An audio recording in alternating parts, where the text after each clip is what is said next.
On behalf of the Building Committee, we are here today to present the Towers 8 and 9 building restoration waterproofing budget.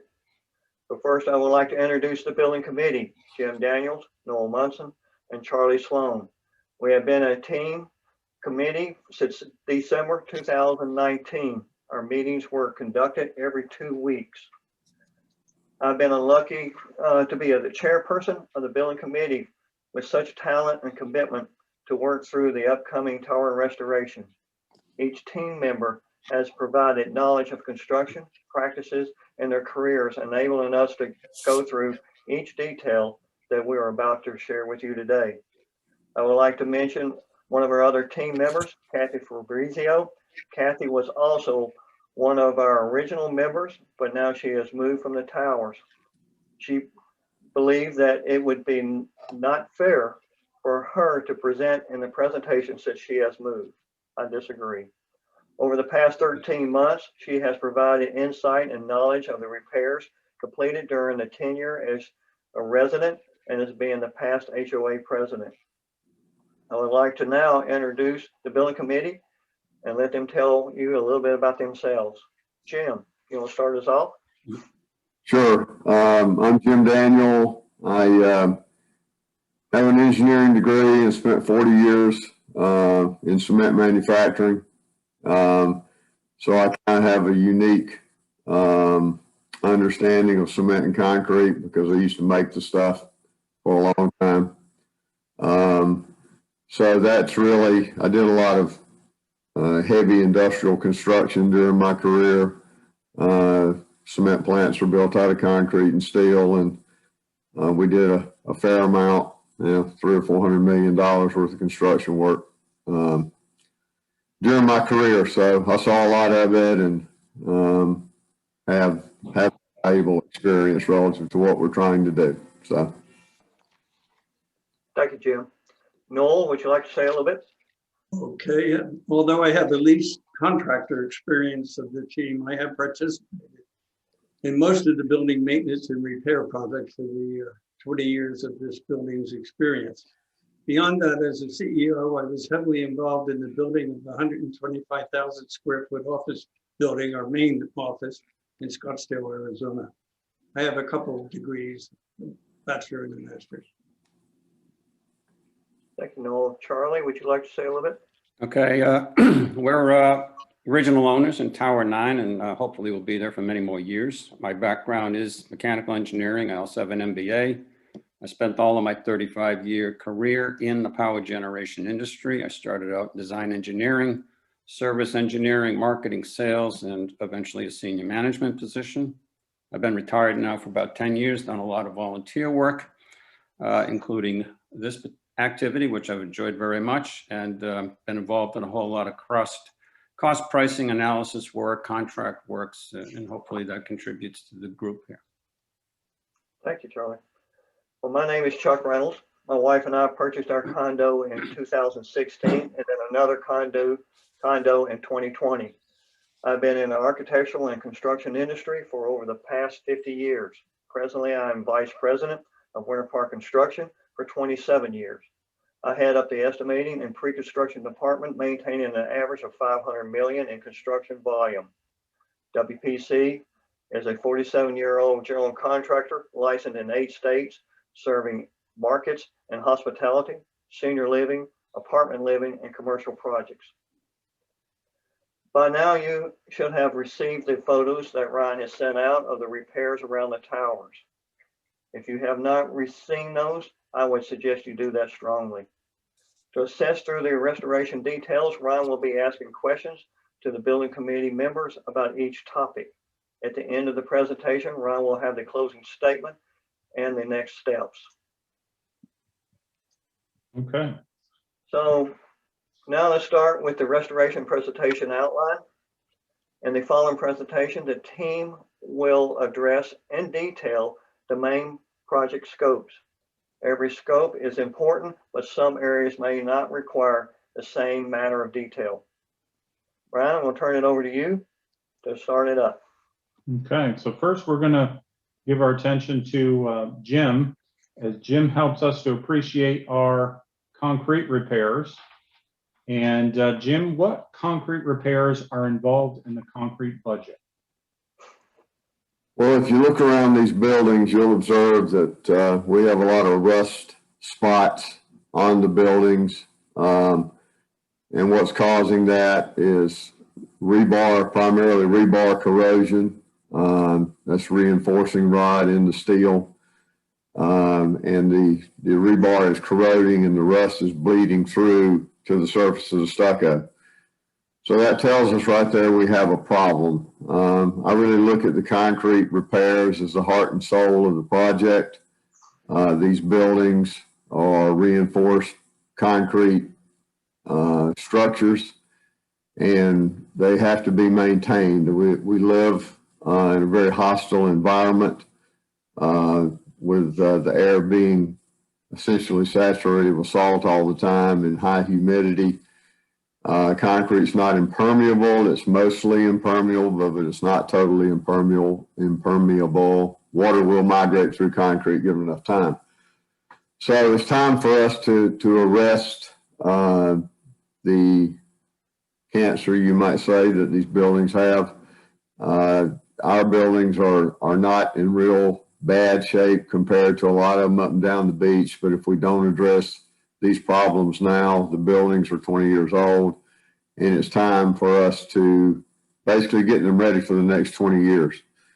So the other, rebar is one thing. There's also the slabs and beams are post-tensioned, which means the cables were laid in the concrete pour. The concrete was poured, and once the concrete set, then those cables were tensioned to put the concrete in compression, which is where it's the strongest. So we need to expose the ends or open up those cable pockets, inspect the ends of the cables, just like we do with the rebar, clean them up, coat them, and then replace the grout and stucco over those repair areas. So again, this needs to be done in order to get us ready for the next 20 years and feel good about the long-term integrity of our assets here. Okay, thank you, Jim. Now we're going to move to the balcony slab edge, elevated balcony slab edge, and we'll ask you, Jim, why are we removing the stucco face off the elevated patio concrete slabs? Because in many locations, the stucco is separating from the concrete face of the balconies, and water's getting in behind the stucco and being trapped there. It gives the water more time to penetrate the concrete and create corrosion that we previously discussed. So the scope is to remove the stucco from all of the face of all the balconies and clean those up, inspect the steel where necessary, and then replace again the grout and grind that off smooth and paint it and not replace the stucco, because if we replace the stucco, we're just going to have the same problem again. So we're not talking about the walls, the stucco on the walls. We're talking about just the face of the balconies. And once it's done, unless you knew there was stucco there before, it'll be completely unnoticeable to the casual observer. So we wanted to keep that in mind as well. Okay, thank you, Jim. Now we're going to go to our walkway flooring, and we'll ask Chuck, why are we replacing the walkway flooring? Well, 20 years ago, when our walkway tiles were installed, the tile grouts between each tile was from a porous material and required maintenance of resealing the grout every few years. Grout material is made of water, cement, and sand. I would doubt that we have ever resealed or consistently sealed the grout joints. Grout is like stucco. Would you leave the stucco lath exposed to the weather and not seal the stucco with a paint material? Tile grout joints are adhered to the tile to prevent water and debris collecting underneath the tile. It also prevents water staying under the tile for long periods of time, causing mildew and a tile mastic failure. Most have noticed the patchwork in Tower's 8 first floor. The areas of concern are also noticeable in Tower 9. The existing tiles are delaminating from the concrete floor and water is trapped under the tile. The building committee originally moved to replace all of the tiles on the first and second floors of Towers 8 and 9. On the other floors, the committee would include patching existing grout as necessary and try to remove and reset any tiles that were loose and recaulk the perimeter floor areas. Thank you, Chuck. So why are we replacing all the tiles in towers 9 and 8 and 9, floors 2 through 7 in the budget? After the initial recommendation decision by the building committee, it was mentioned that the other floors, 3rd through 7 of towers 8 and 9 should be confirmed that the tiles on these floors are repairable for the long term. Jim Daniels, myself, Doris Hines, Tom Quigley, and Tony Wilson walked the floors of towers 8 and 9.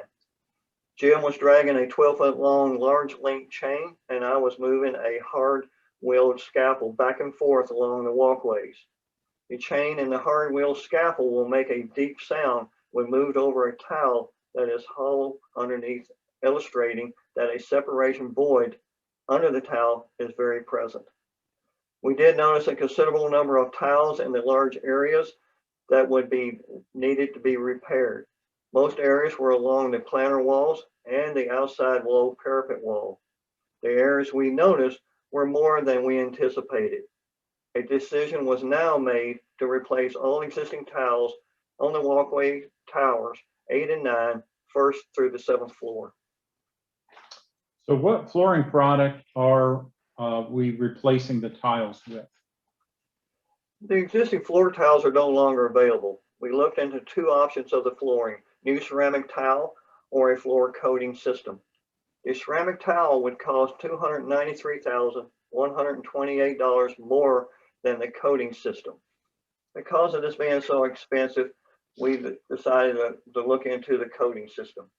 The coating is approximately 1/4 inch thick versus a ceramic tile being 1/2 inch thick. The coating system will give us the opportunity to profile the slab, navigating the water to a better drainage slope toward the retaining wall scuppers. Tell us about the floor coatings.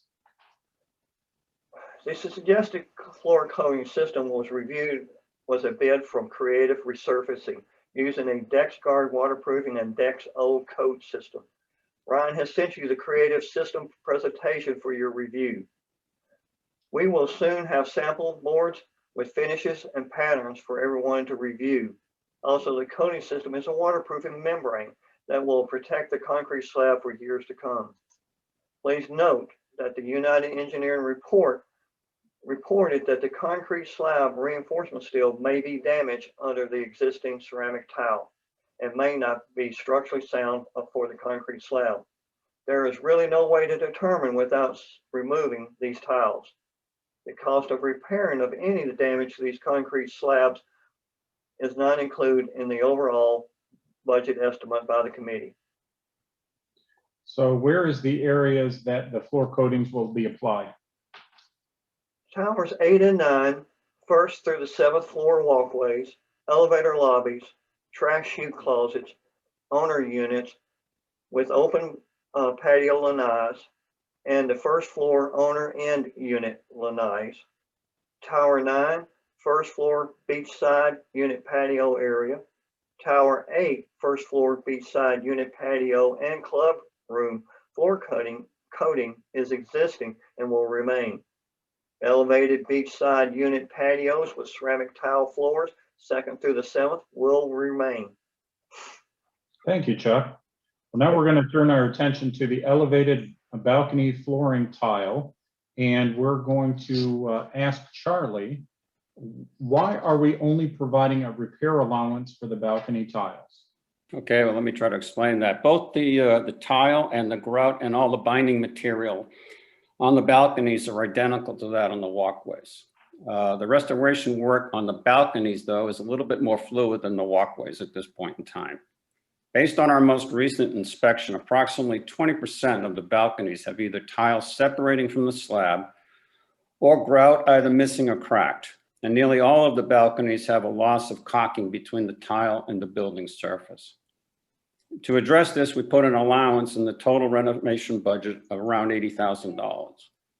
And the allowance assumes that we'll be able to save enough tiles from the walkway renovation to cover the tiles that need to be replaced on the balconies. However, the challenge to predict how many tiles you need to save or how many you can actually save is not an exact science. Any attempt to remove a loose tile on the balconies runs the risk of damaging tiles around it. We also know that in the process of removing the stucco end cap and railings, more tiles could be damaged in that process. In the event we were unable to save enough tiles from the walkways to cover those needed on the balconies, which we do feel is a low risk, we would need to replace that flooring with an alternative flooring. In all likelihood, that would be the same flooring that we would use in the walkways. The problem you have there is that the balconies that would require the new flooring would no longer match the balconies with the existing flooring. You'd have this checkerboard look as you overlooked your balcony. Structurally, that's not an issue at all, but aesthetically, it certainly could be to the residents. So as an alternative, if the board decides to completely avoid the risk of making the decision regarding a repair of the tiles, but rather, like the walkways, go forward with a full replacement, we would estimate that cost to be somewhere a little under $300,000. And those particular funds, though, are not currently in the total renovation budget. The more costly unknown is that after removing the tiles, that we do find water has damaged the rebar under the tiles. Should that be the case, we'd need to contact United Engineers to reassess the situation. The good news is, though, that we've already budgeted to remove the stucco end cap and the railings, and that should provide some valuable insight and timely information for the engineers to complete their reassessment and develop the safest and most cost-effective path forward. Again, I think it's important to stress that neither the committee nor the board feel there's any strong evidence that points to any rebar compromise. But by taking a proactive approach on restoring the balconies, we will greatly reduce any future risk of that occurring. Thank you, Charlie. So when do you think we'll know if we have a tile failure? Well, I would suspect that we'll learn that very quickly once the construction process begins. I mean, they'll be doing east and west sides of the building concurrently, so that knowledge should surface very quickly. Okay.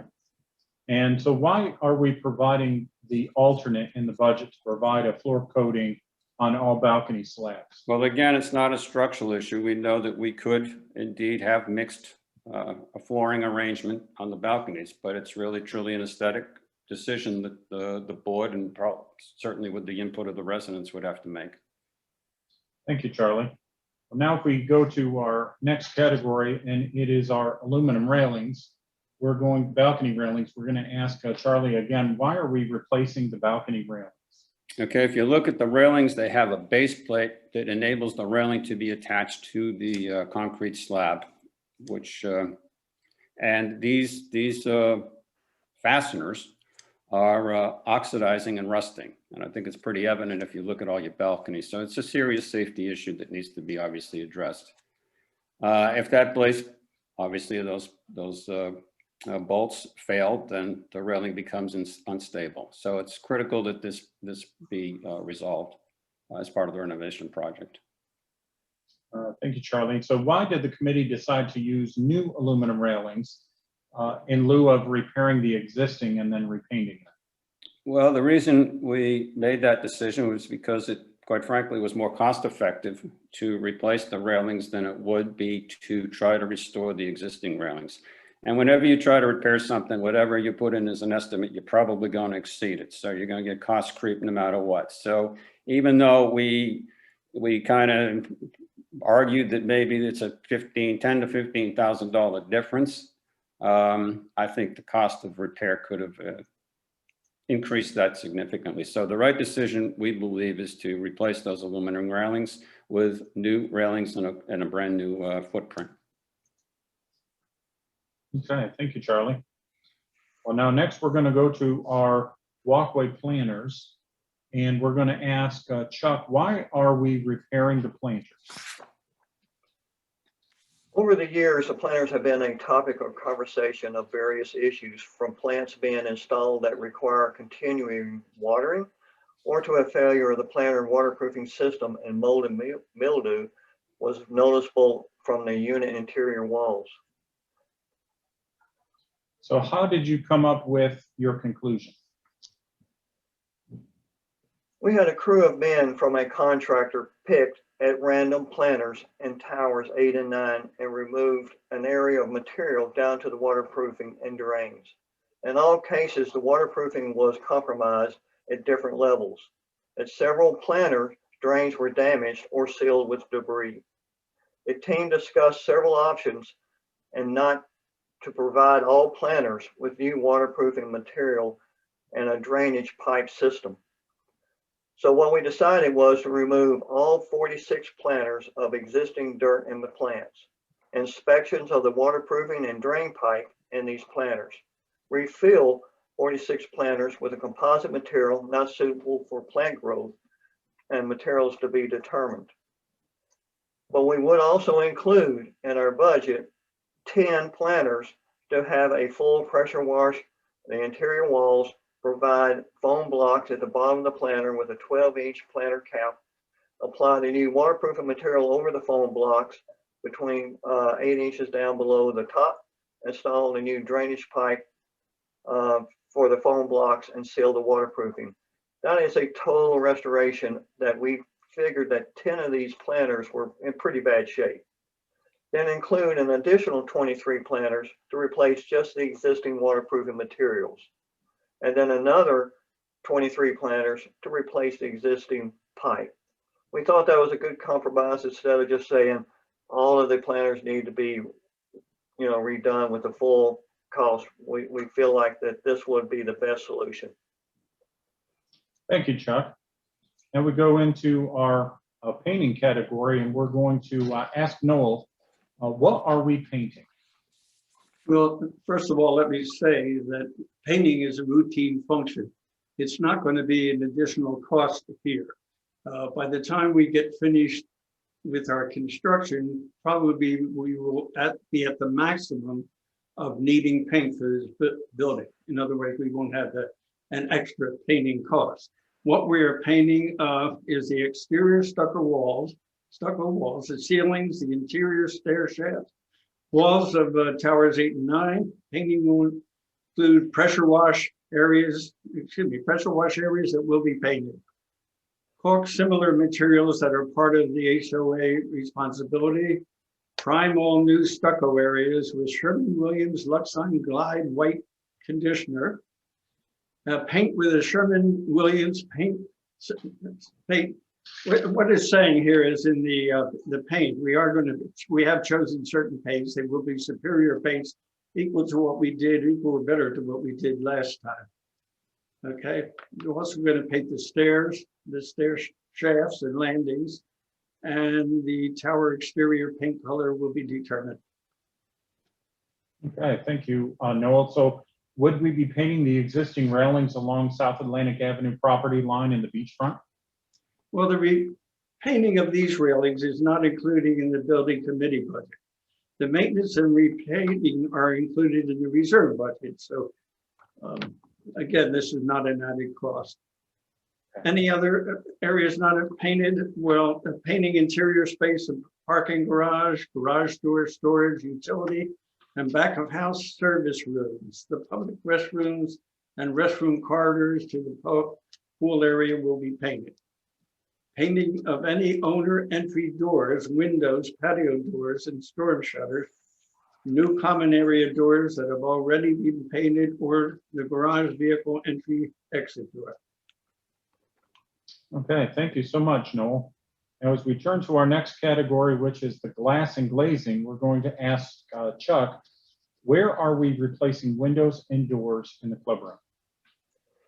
Well, all of the windows and doors in the clubroom are leaking water behind the wall. And the glass sliding doors, rollers and tracks are past repairable. The windows and glass sliders will be replaced with an insulated impact glass and an aluminum frame similar to what we have now. The office storefront windows and doors will also be replaced with insulated impact glass and aluminum frames. These areas are also showing moisture damage and have a concern of water penetrating the glass. Okay, thank you, Chuck. So in our next category now, which is the plaza, also known as the grassy knoll, that we'll ask on this. We have heard a lot of conversation about the plaza area, the grassy knoll, about repairs. So what are we thinking here? Well, I'll start it out, but I'd like for the team also to kick in at any point through this conversation, because this was a lot of discussion that we had. So please, everyone jump in at any point. 20 years of modification, what is existing? That's what we first had to look at. What's existing out there? 20 years of modification to the existing grade, trying to modify the existing dirt to drain water better across the area. Waterproofing membrane with typically a 5-year warranty or best 10-year warranty. We added additional stormwater catch basins that drain to the outside surface parking lot wall. Some drain pipes are draining water down the front plaza wall, facing the parking lot into the landscape planter below. The water in the planter beds does not have any access to drain the overflow of the water. With this condition, the garage wall below is holding the excessive water and will eventually cause waterproofing and concrete failure into the garage walls. There is exposed surface waterproofing membrane that is fastened to the tower walls. This is typically not a good practice for waterproofing membrane being exposed to the weather. It is also sloped without any support to hold the membrane into position.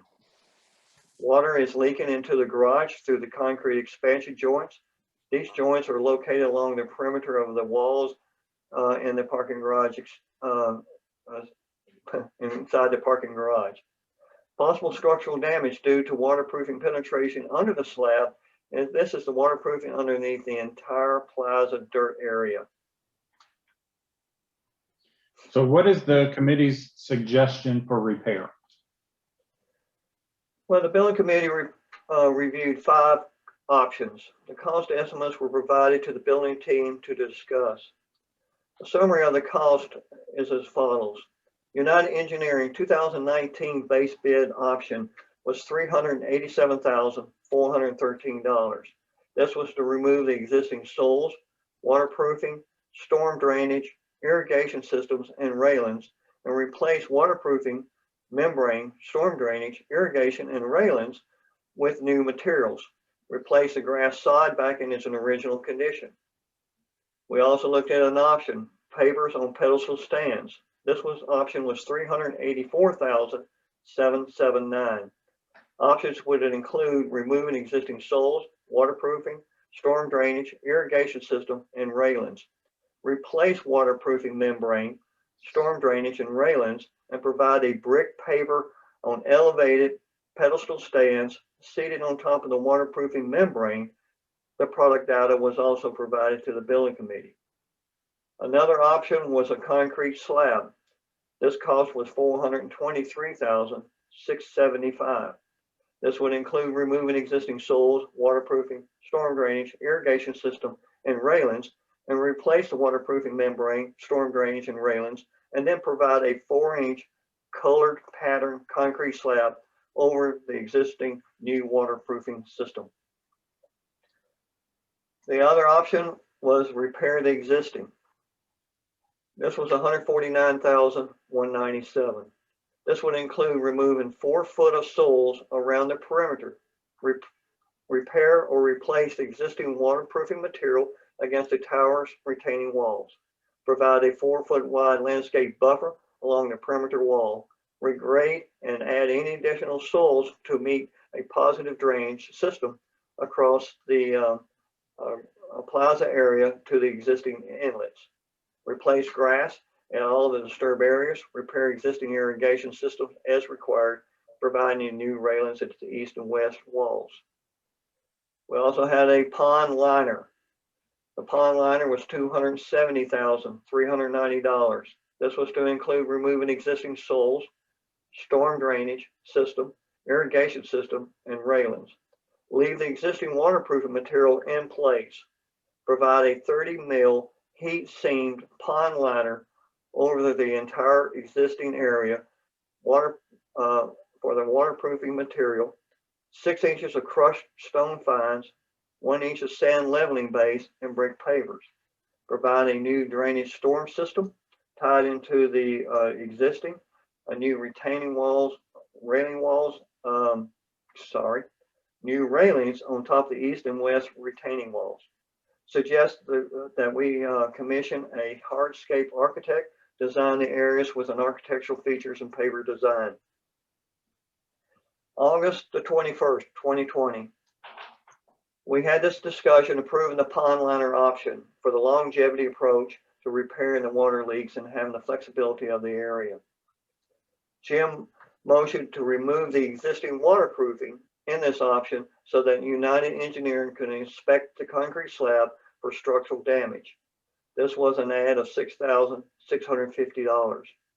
Kathy motioned to add an additional fluid applied waterproofing over the slab with the existing waterproofing was removed as a precaution for a secondary safety for the concrete slab.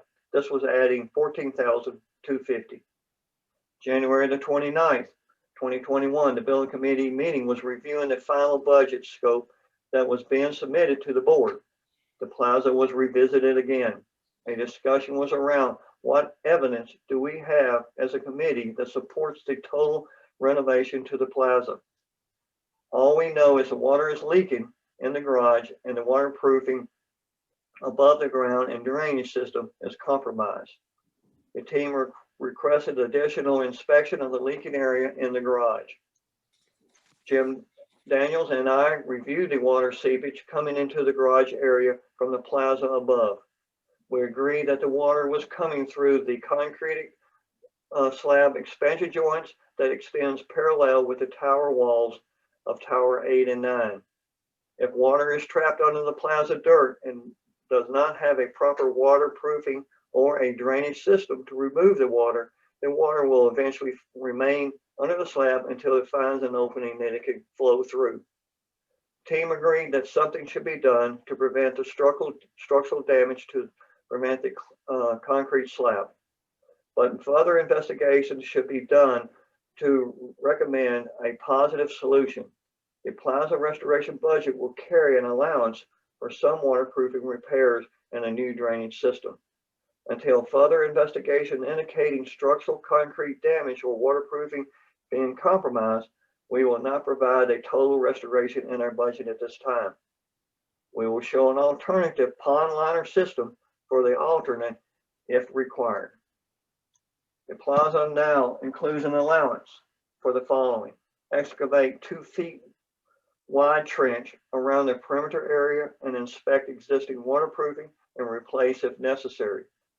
Excavate and inspect any waterproofing concerns in the area of the plaza area. Redesign storm drainage system and install into an existing building storm pipe. Regrade plaza dirt as necessary to obtain a positive drainage to the new storm drainage basin. Replace grass sod at disturbed areas. Provide a 2 foot wide landscape border and edging around the plaza perimeter. Replace existing east and west guardrails. Thank you, Chuck, that was Jim? enough. Yeah, I know that was. Jim, could you jump in a little bit for me? I know Jim, Charlie, Noel, we all had a lot of discussions and energy behind the grassy knoll. Could y'all kick in a little bit what your thoughts were? Anybody? Jim?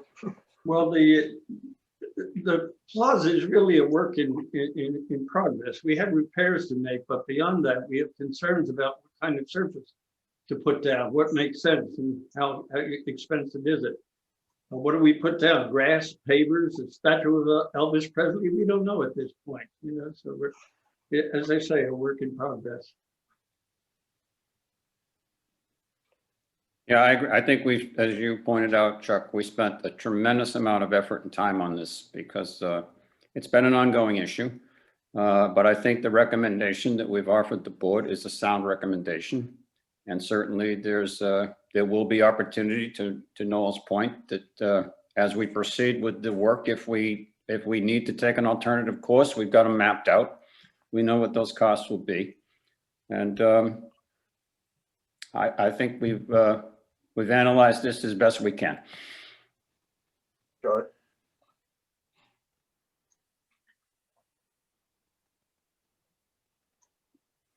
Ryan, back to you. Okay. Jim? Right, Jim can't talk.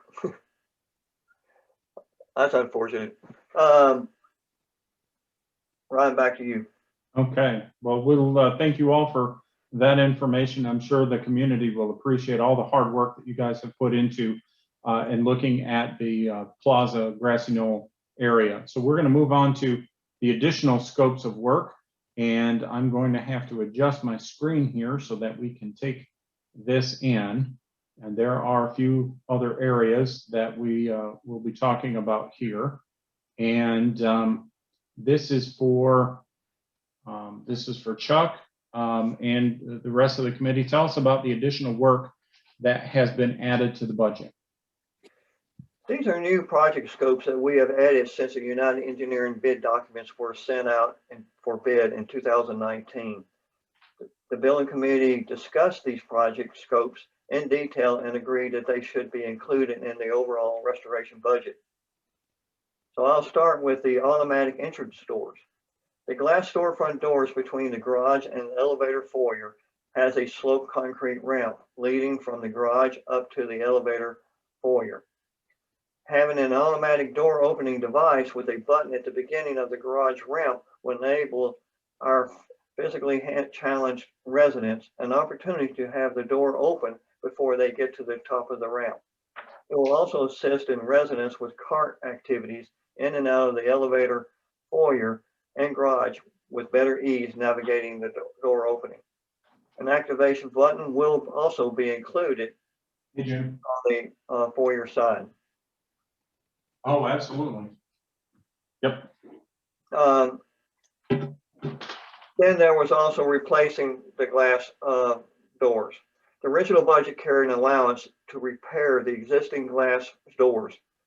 And this is all the glass doors leading from various locations, even out to the pool area and so on. So we had allowance in the budget, and this was just going to try to repair and clean the doors up, make sure they work properly and close properly. After review of these doors, we just quickly discovered they're past repairing. And so now we're going to replace all of those doors with a new glass door.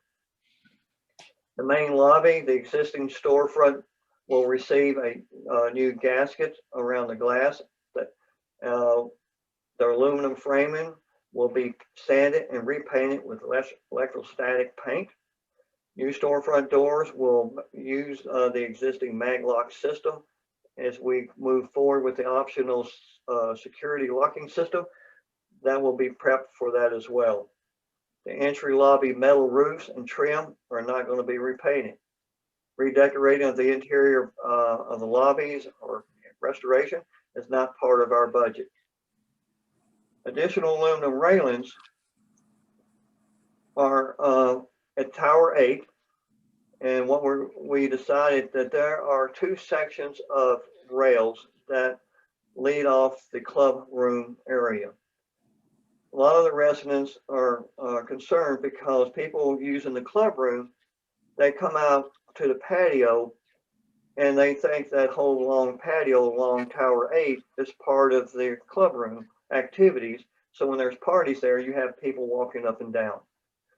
The decision was to put another railing that came across that concrete area to separate the club room from the other patios, the private patios. The other railings were going to be along the retaining wall that leads to the plaza.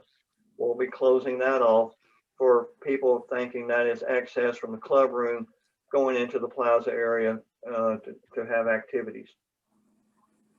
Painting of the stair shafts, the reason we included this number which was mentioned also now included in the painting. The original bid documents of 2019 did not include the painting of the stair shaft walls. So we're now including that because we feel like it should be done have everything painted. We're also going to repaint the floor, treads, and landings with an epoxy traffic topping with a sand grit. And this will enable everyone from not slipping when the floors are wet. The door signage, after the new doors have been installed, we're going to put all new signage on the doors that lead to the common areas, the unit doors and everything, the stairs and so on. So the signage now will pick up all of those areas of the replacement of the new fire doors that we put in. Unit garage utility support hangers. Ryan, do you want to talk about that one a little bit? Because you're really kicked in on that. Help us with a bid. Yeah, well, we know that as we look at the hangers that help support our both drainage and water lines, the lines for the fire safety system, that these are rusting and showing signs of breaking. A few have broken.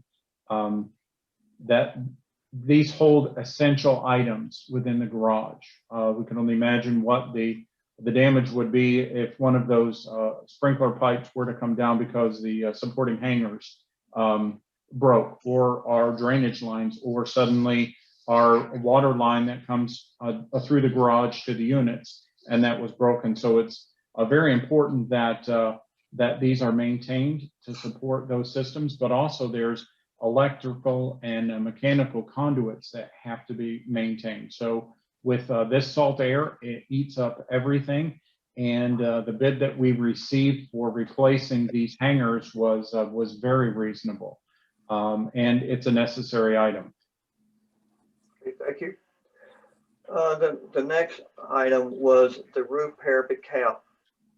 I did go up on the roofs of towers 8 and 9 and looked at the cap. For all that who have not been on the roof, the stucco will come up the wall on the outside. It goes across the top and then back down the backside to the roof. So that parapet wall is about 3 or 4 feet higher than the roof elevation. That stucco on top of that wall, which is a masonry wall, is now exposed to the weather for long periods of time, and it's cracking and breaking up just because of the plane. It also provides water drainage that kind of flows over the wall, down the stucco, and stains the top part of the parapet wall. So we looked at the decision to go ahead and put a metal coping cap on the top of that wall. The wall will have, the stucco will be removed back down to the masonry. A wood cap will be put down, a wood plate, and then a metal cap flashing will go over the top and back down. It will have a slight slant slope that will enable the water not to flow down the wall, but away from the wall. We'll also repair, if everyone may have known, is that the towers 8 and 9 were hit by lightning. I can't remember when back. I think Tony, if you're on the line, Tony remembered, because he was outside on his patio and started running. It took a big chunks of the material of that top off of the wall. We'll be repairing that, replacing that area when we do all these cope flashings. The last is the United Engineering inspections. We put in an allowance of $18,000, and that is to call out United Engineering to come out and inspect slabs or do other engineering duties that we may require during the restoration. Jim, you or any of the team? Jim, we lost him again. Charlie or Noel, y'all have any No, thoughts on any? I don't. No. Okay.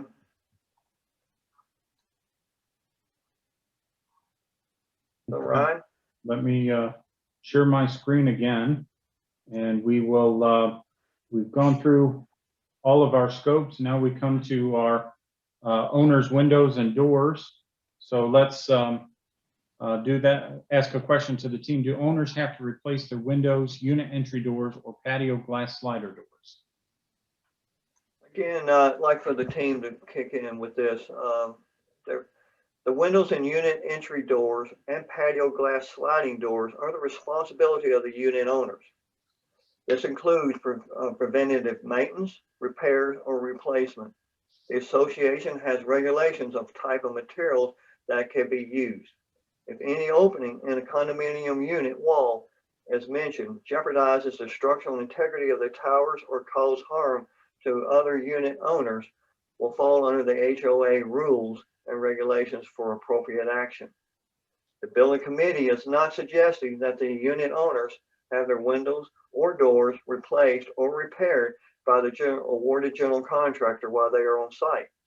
The awarded general contractor and/or the engineer inspector will inspect the unit owner windows and doors for possible damage.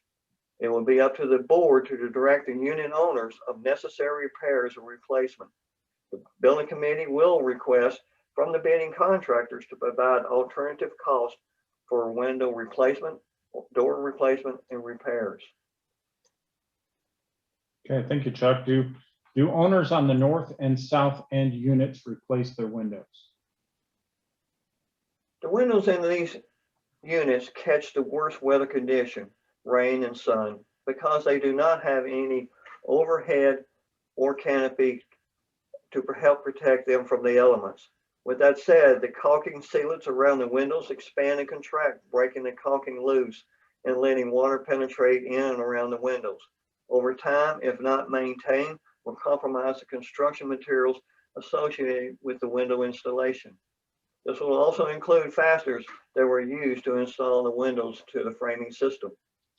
Finally, windows exposed to the constant sun rays will dry out the window gaskets. This is what holds in the frame and the window glass together. This will lead to glass failure and frames resulting to water filtering into the unit interiors and wall cavity. Residential aluminum windows have a lifespan of 15 to 20 years if they're maintained properly. The window and glass slider doors are at the threshold of that lifespan now. Anybody would like to kick in with that on the team? No, sir. I think you covered it well enough, Chuck. All right, thanks. Okay, so let's look at our final budget estimate. And well, Chuck, we'll let you, if you'd like to summarize this for us. Okay, so the final budget that we're coming up with presently is $2,788,295. That is the total cost.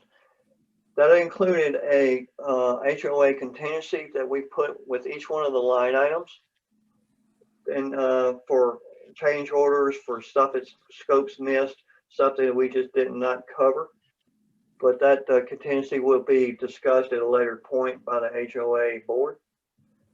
But I would like to say the board does not, the budget does not include, unless specifically specified, any unforeseen damages or repair. This would also include any structural engineering issues that may be uncovered during the construction sequencing. To be completely transparent, the building committee's restoration waterproofing budget is an estimated cost based on current cost data and good estimating practices. Actual costs will be communicated to the board when the general contracting bids have been received. I would like to thank the ownership for being patient with the building committee during our due diligence, and we believe that we have provided, in your best interest, a good faith solution to keep the cost as low as possible and achieve what is necessary to maintain the integrity of our towers.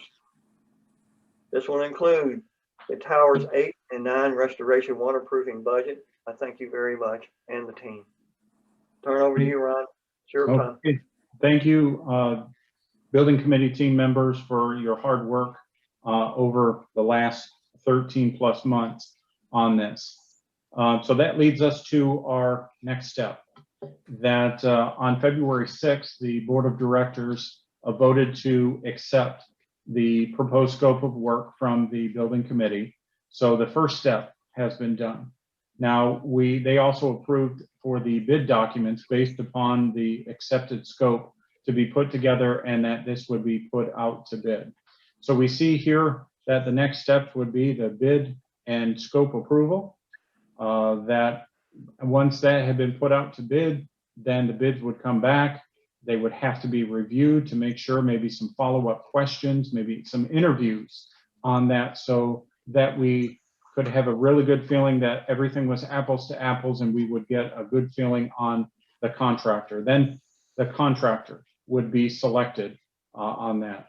If our next slide, after the contractor is selected, there is going to be a lot of work that the president, myself, and no doubt the treasurer will have to do to take what the contractor has provided us and work out what we foresee the special assessment would be. It would be that time of what the total we could see it being, but also how many payments, when they would need to be due, when the money was needed. So there's a lot of work in that process as well. And then would come a notice to the homeownership with a 30-day notice of that meeting to pass that special assessment. Once that special assessment had been passed, whatever the dates are for that, notice would go out to the homeowners so that they would know when those special assessments would be due. And then we would be looking forward to the commencement of the restoration project. And at this point, we don't know until we get feedback from the contractors that will be bidding the work of where they see us fitting in to their schedule. So, but as soon as we know this information will be put out to the ownership so that everybody is aware of these processes as they go. And at this point, the determination of the completion of that project. We would like to all see that construction work done as quickly as possible. So those are the steps that are ahead of us, and no doubt you as owners may have questions. And we ask that if you do have questions, please send those questions to the towers, an9@centurymgt.com email it, so that they can then be redirected back to the buildings committee, that if we have questions, we can summarize those maybe into categories, and we can put another feature out like this of a presentation for homeowners answering those questions. But no doubt the buildings committee did answer a lot of questions that you may have had. You've received not only the photographs of what the current conditions are, as have been seen around the property. Those have been distributed to homeowners and have also been posted to the association's portal. The information regarding the coating system for the walkways, and if absolutely needed, on the balconies, that has been sent out to homeowners, and it's also been posted to the association portal. And as soon as we conclude this presentation, this link for this will be put out to homeownership so that they can review. We thank everybody for their participation, and if there's any other concluding comments, if not, thank you. We did a lot of hard work, a good presentation, and that's all I have to say. Thanks, everybody. Thank you all. Take care. Thanks.